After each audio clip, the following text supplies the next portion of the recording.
वैशाली काफी देर से वैद्य की झोपड़ी में बैठी थी। वैद्य अपने कामों में व्यस्त था।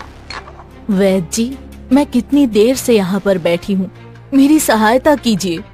तेरी कोई सहायता नहीं कर सकता वैशाली। कितनी बार कहा है कि दिन में सपने देखना छोड़ दे। वैशाली रोती हुई बोली।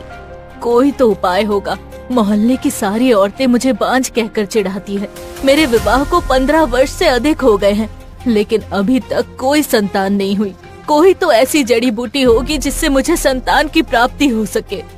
वैद्य वैशाली की ओर गहरी नजर से देखकर बोला। मेरी बात ध्यान से सुन वैशाली। तेरे मोहल्ले की औरतें तेरा मजाक गलत नहीं उड़ाती।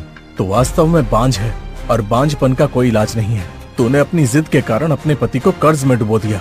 बेचारा तेरा पति साहूकार से कर्ज लेकर मेरे पास आता है और महंगी जड़ी बूटियां खरीदकर तुझे देता है। अब मेरे पास कोई जड़ी बूटी नहीं है। चल जा यहाँ से। वैशाली रोते हुए अपने घर चली गई। घर पर वैशाली को रोते हुए देखकर उसका पति हरिया चौंक गया। क्या हुआ वैशाली, तुम रो क्यों रही हो? मुझे वैद्य जी ने अपमानित करके बाहर निकाल दिया और उन्होंने भी मुझे बांझ कहा। ये सुनकर हरिया की आंखों में भी आंसू आ गए। वैशाली, अगर तुम माँ नहीं बन पाई तो इसमें तुम्हारा कोई दोष नहीं है।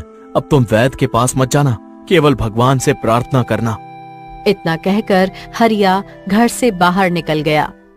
हरिया कुछ दूर चला ही था कि तभी अचानक उसके कानों में साहूकार की आवाज गूंजी। कहाँ जा रहे हो हरिया? मैं तो तुम्हारे पास ही आ रहा था। हरिया जैसे ही पलटा, पीछे साहूकार खड़ा था। हरिया, तुम जानते भी हो कि अब तक तुमने मुझसे कितना कर्ज ले लिया है? हाँ जानता हूँ साहूकार, और आपने मुझे जो समय दिया था उससे पहले ही मैं आपका कर्ज चुका दूंगा।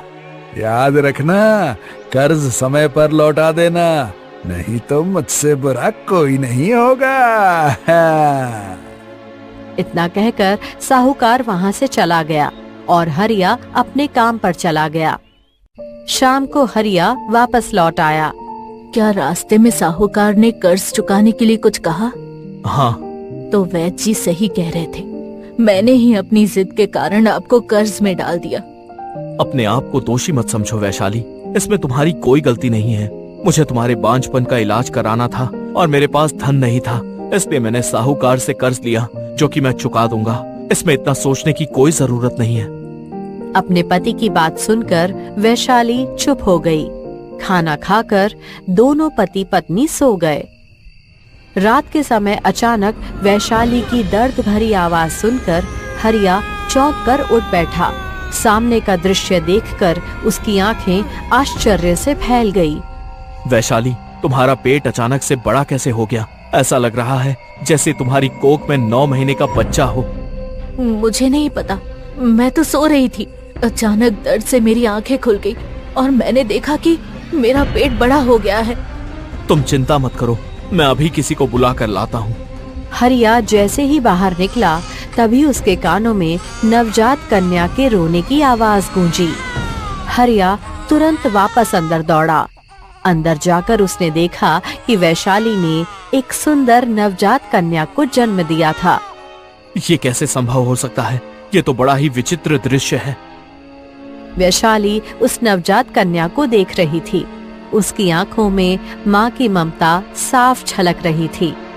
हो सकता है भगवान ने मेरी प्रार्थना सुन ली हो और मुझे माँ बनाने का अवसर दे दिया हो। तुम बिल्कुल सही कह रही हो। तुम्हारे साथ बड़ी ही विचित्र घटना घटी है, परंतु तुमने एक सुंदर नवजात कन्या को जन्म दिया है। यही सत्य है। आज से ये हमारी बेटी कहलाएगी और हम इसका नाम रूपलता रखेंगे। ये सुनकर वैशाली मुस्कुरा उठी। अगले दिन गांव में जंगल की आग की तरह ये खबर फैल गई कि वैशाली ने कल रात एक सुंदर कन्या को जन्म दिया है। ये बात जब वैद्य के कानों में पहुंची तो वो दौड़ता हुआ वैशाली के घर पर गया, जहां वैशाली अपनी नवजात कन्या रूपलता को लेकर बैठी हुई थी। जो मैं सुन रहा हूँ, क्या वो सत्य है? कल रात तुमने क्या वास्तव में एक कन्या को जन्म दिया है? हाँ वैद्य जी, ये बिल्कुल सत्य है। इतना कहकर हरिया ने रात की सारी घटना वैद्य को विस्तार से बता दी। ये तो हो ही नहीं सकता, और अगर ऐसा हुआ है तो फिर ये मामला बड़ा विचित्र है। मैंने तुम्हारी जांच पड़ताल की थी। तुम एक बांझ थी तुम कभी किसी संतान को जन्म दे ही नहीं सकती थी, और यदि मान भी लिया जाए कि तुम किसी चमत्कार से गर्भवती हो गई, तो भी बच्चा पैदा होने में 9 महीने का समय लगता है। तुमने किसी डायन या पिशाचिनी को जन्म दिया है। इतना कहकर वैद्य सीधा दौड़ता हुआ साहूकार के घर पहुंचा और वहां उसे सारी घटना बता दी। अगर ऐसी बात है तो फिर वो बच्ची इस पूरे गांव के लिए खतरा है।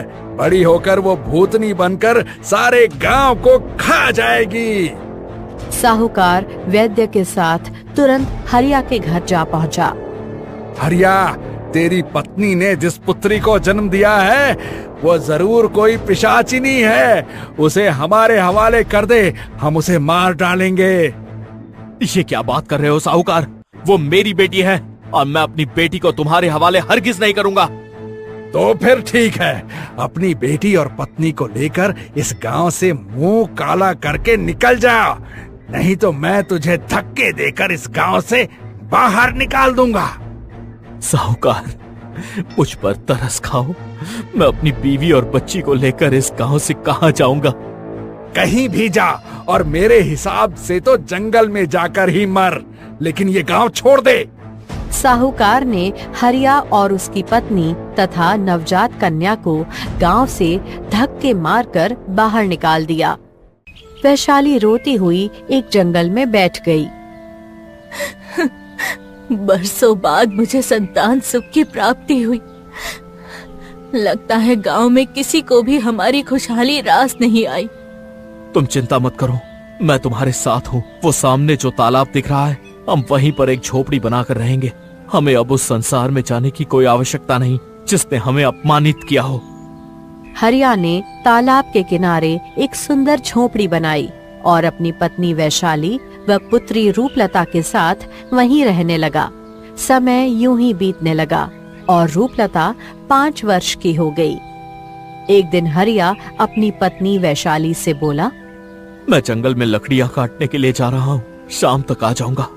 इतना बोलकर हरिया चला गया, मगर शाम हो जाती है पर वो वापस नहीं आया। धीरे धीरे आधी रात का समय हो गया। ऐसा तो कभी नहीं हुआ, वो हमेशा शाम को ही आ जाया करते थे। तभी नन्ही रूपलता पास आकर बोली, माँ, पिताजी कहाँ गए? बेटी, वो लकड़ियाँ काटने गए थे, लेकिन न जाने अब तक क्यों नहीं लौटे। तो फिर हमें उन्हें ढूंढना चाहिए माँ। तू सही कह रही है, चल बेटी। इतना कहकर वैशाली अपनी बेटी रूपलता को गोद में उठाकर अपने पति हरिया को ढूंढने लगी। तभी आकाश में काले बादल घिर आए और मूसलाधार वर्षा होने लगी। वैशाली बरसते पानी में अपने पति को ढूंढ रही थी कि तभी उसकी नजर रूपलता पर पड़ी, जो ठंड से कांप रही थी। बेटी, तू यहीं इस वृक्ष के नीचे रुक जा, बारिश हो रही है, तुझे ठंड लग जाएगी, मैं अभी आती हूँ। इतना कहकर वैशाली ने रूपलता को एक वृक्ष के नीचे खड़ा कर दिया और थोड़ी दूर तक वहां पहुंची ही थी कि तभी एक शेर, जो काफी देर से वैशाली पर घात लगाए बैठा था, उस पर हमला कर दिया। अपनी माँ को शेर के हाथों मरते देख 5 वर्ष की नन्ही रूपलता फूट फूट कर रोने लगी। तभी शेर उसकी ओर बढ़ने लगा। अगले ही पल तेजी से दौड़ती हुई एक गाय वहां आ पहुंची और अपने सींग से शेर पर वार कर दिया। शेर 5 फीट ऊंचा उछलता हुआ पीछे गिर पड़ा। मेरे रास्ते से हट जा, ये लड़की मेरा शिकार है। बकवास बंद कर।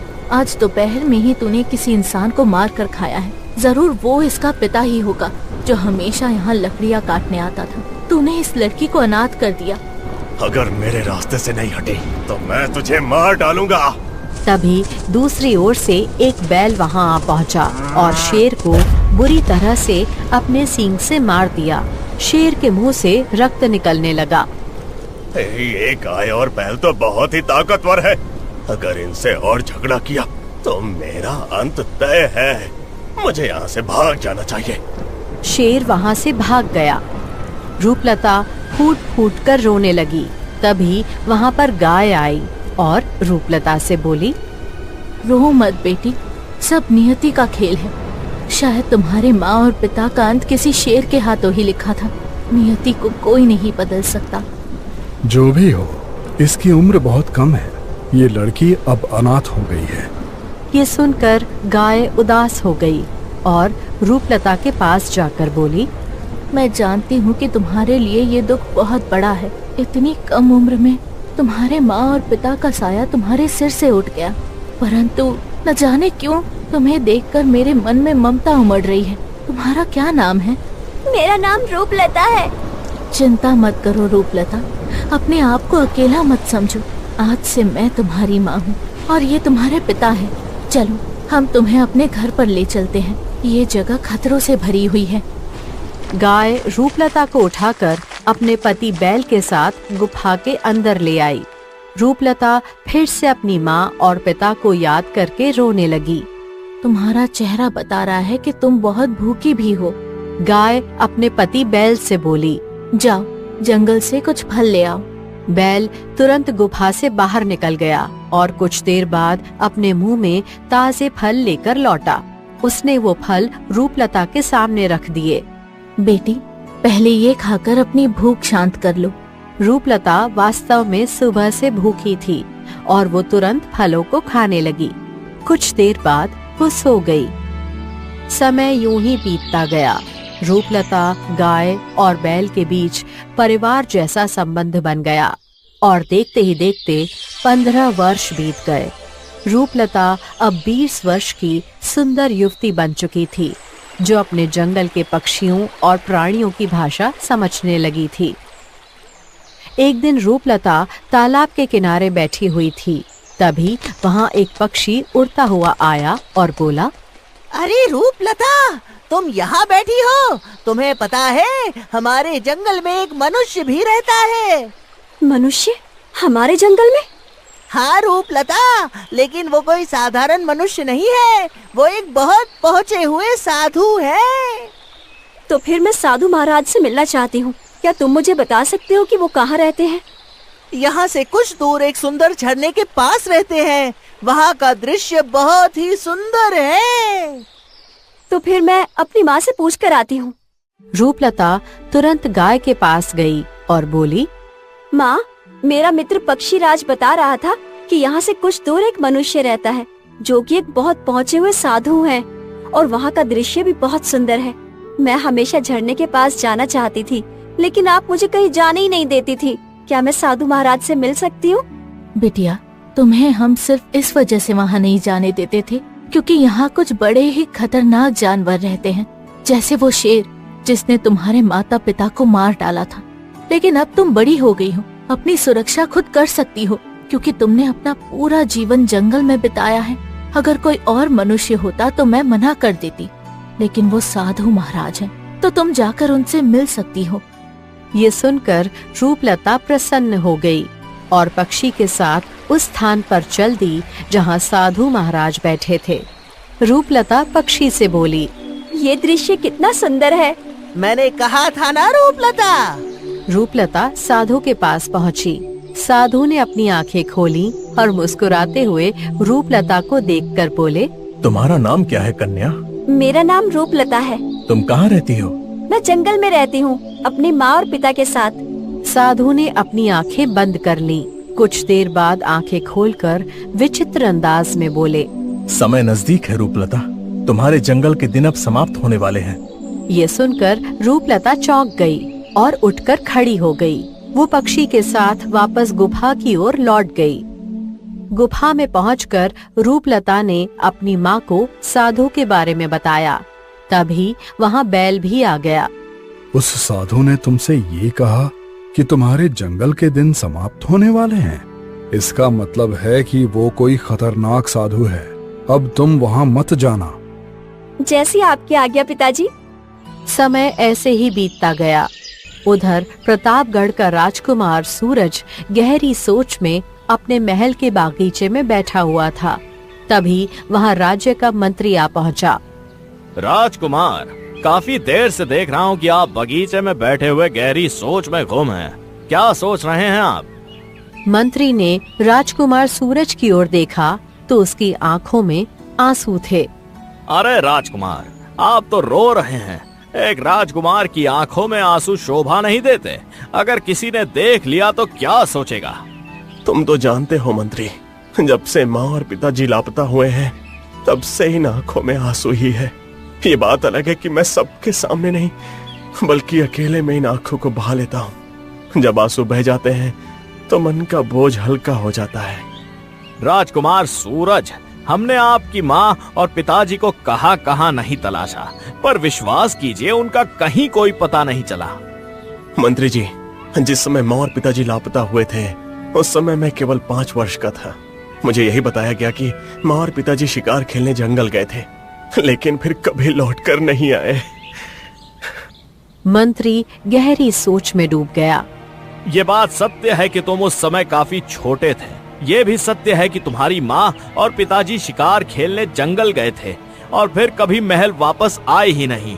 परंतु एक सत्य और भी है जो शायद तुम नहीं जानते। ये सुनकर राजकुमार सूरज चौंक गया। क्या सत्य है मंत्री जी, बताइए। तुम्हारे जन्म के बाद महाराज और महारानी बहुत प्रसन्न थे, लेकिन महारानी को एक पुत्री की भी इच्छा थी। वो दिन रात भगवान से यही प्रार्थना करती थी कि उन्हें एक पुत्री भी हो जाए, और ऐसा हुआ भी। महारानी गर्भवती हो गई। राजकुमार सूरज आश्चर्य से सुनता रहा। गर्भवती होने के बाद महाराज ने महारानी का और अधिक ख्याल रखना शुरू कर दिया। उन्होंने आदेश दिया कि महारानी पूरे 9 महीने तक अपने कक्ष में ही रहे। फिर क्या हुआ? 9 महीने बीत गए, लेकिन अचानक महारानी ने कहा कि कक्ष में रहते रहते उन्हें घुटन सी होने लगी है। वो कुछ देर के लिए जंगल में टहलने जाना चाहती थीं। महाराज ने इस बारे में राज्य के वैद्य से सलाह ली। वैद्य ने कहा कि महारानी की प्रसव पीड़ा प्रारंभ होने में अभी समय है, इसलिए अगर वो चाहे तो उन्हें जंगल टहलाने के लिए ले जा सकते हैं।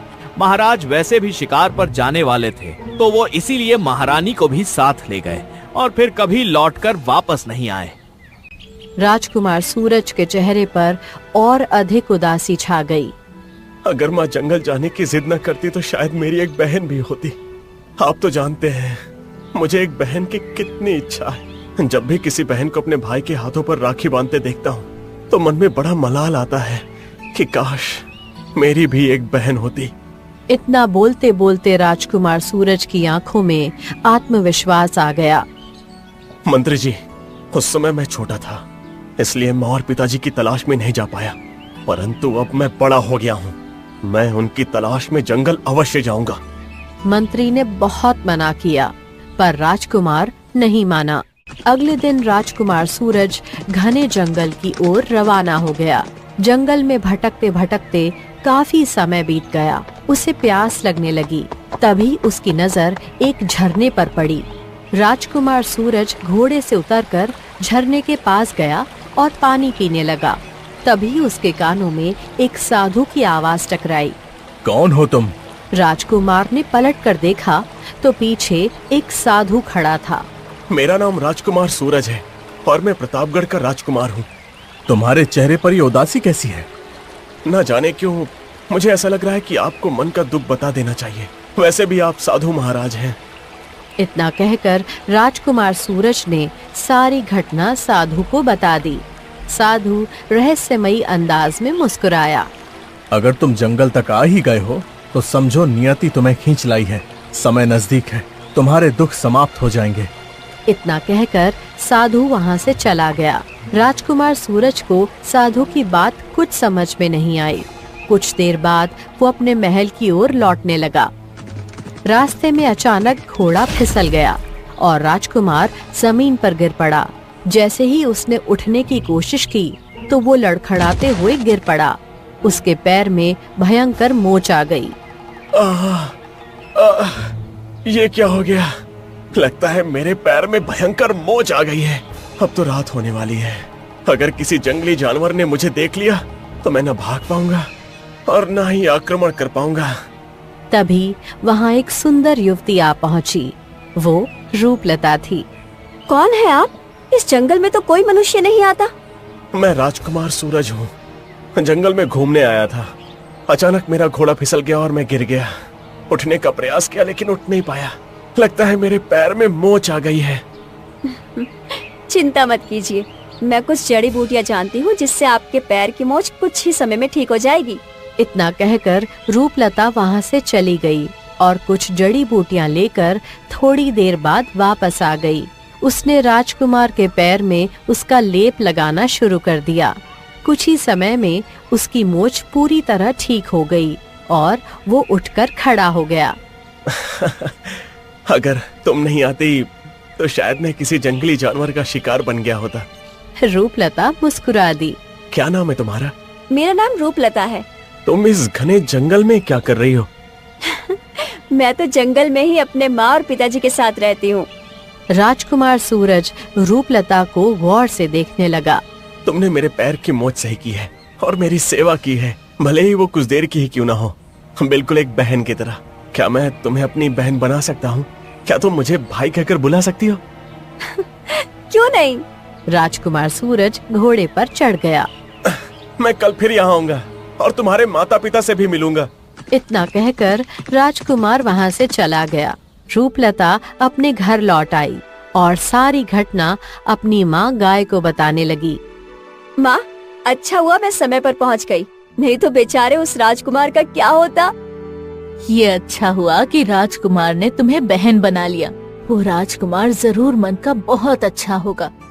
वैसे तो तुम्हारी माँ सही कह रही है, लेकिन तुम्हें मनुष्यों से दूर रहना चाहिए। उनके स्वभाव में कब परिवर्तन आ जाए और कब वे क्रोधित हो जाएं, कुछ कहा नहीं जा सकता। ऐसा क्यों कह रहे हैं आप? मत भूलिए कि रूपलता भी एक मनुष्य ही है। हाँ, जानता हूँ, लेकिन उसकी परवरिश जंगल में हुई है, मनुष्यों की बस्ती में नहीं। चिंता क्यों करते हैं पिताजी? मैंने राजकुमार की आंखों में अच्छाई देखी है, वो बुरे मनुष्य नहीं है। बैल चुप हो गया। अगले दिन रूपलता फिर वहाँ चली गई। राजकुमार सूरज पहले से ही वहाँ पहुँच चुका था और रूपलता का इंतजार कर रहा था। अरे भैया, आप तो लगता है समय से पहले ही आ गए। तुम्हें क्या बताऊं रूपलता, तुम मुझे अपने परिवार की तरह लगती हो। जल्दी से मुझे अपने माँ और पिता से मिलवाओ। रूपलता राजकुमार को एक गुफा के अंदर ले गई, जहाँ गाय और बैल बैठे हुए थे। ये मेरी माँ है और ये मेरे पिताजी। राजकुमार चौंक गया। ये तुम क्या कह रही हो रूपलता? तभी गाय मनुष्य की आवाज में बोली, ये सही कह रही है। इसे मैंने और मेरे पति ने पाल पोस कर बड़ा किया है। बरसों पहले इसकी माँ और पिता जंगल में ही रहते थे, जो मनुष्य थे, लेकिन एक शेर ने उन्हें मार डाला और ये अनाथ हो गई। तब से हमने इसे पाला है। ये सुनकर राजकुमार सूरज और भी चौंक गया। ये तो मनुष्य की आवाज में बात कर रहे हैं, ऐसा कैसे हो सकता है? भैया, इसमें चौंकने वाली क्या बात है? मैंने अपना जीवन जंगल में ही बिताया है। मैं पक्षियों और जानवरों की भाषा भी अच्छी तरह समझती हूँ। राजकुमार सूरज ने अपनी तलवार निकाल ली।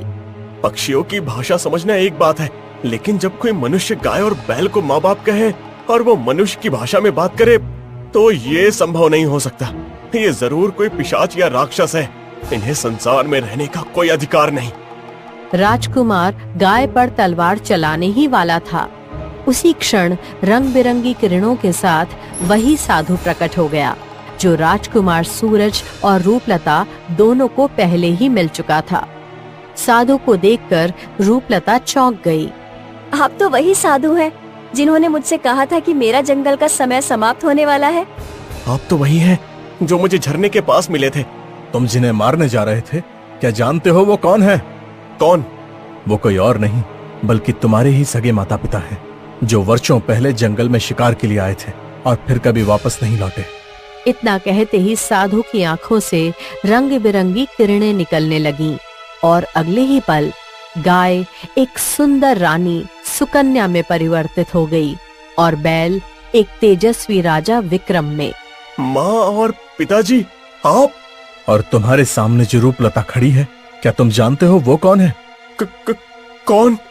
ये रूपलता तुम्हारी ही सगी बहन है। ये सुनते ही राजकुमार की आंखें भर आईं। अब मेरी बात ध्यान से सुनो। ये सब पुरानी बात है। जब तुम्हारी माँ रानी सुकन्या गर्भवती थी, वो राजा विक्रम के साथ जंगल में शिकार पर आई थी।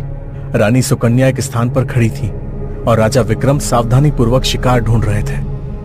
तभी रानी सुकन्या की नजर एक गर्भवती हिरनी पर पड़ी।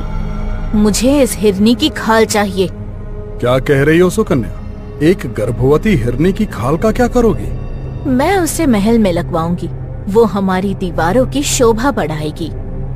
ये सुनते ही राजा विक्रम ने तीर चला दिया। गर्भवती हिरनी तड़पती हुई जमीन पर गिर पड़ी।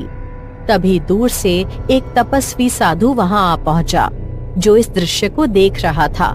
तू स्वयं गर्भवती है, फिर भी एक गर्भवती प्राणी पर क्रूरता दिखाई।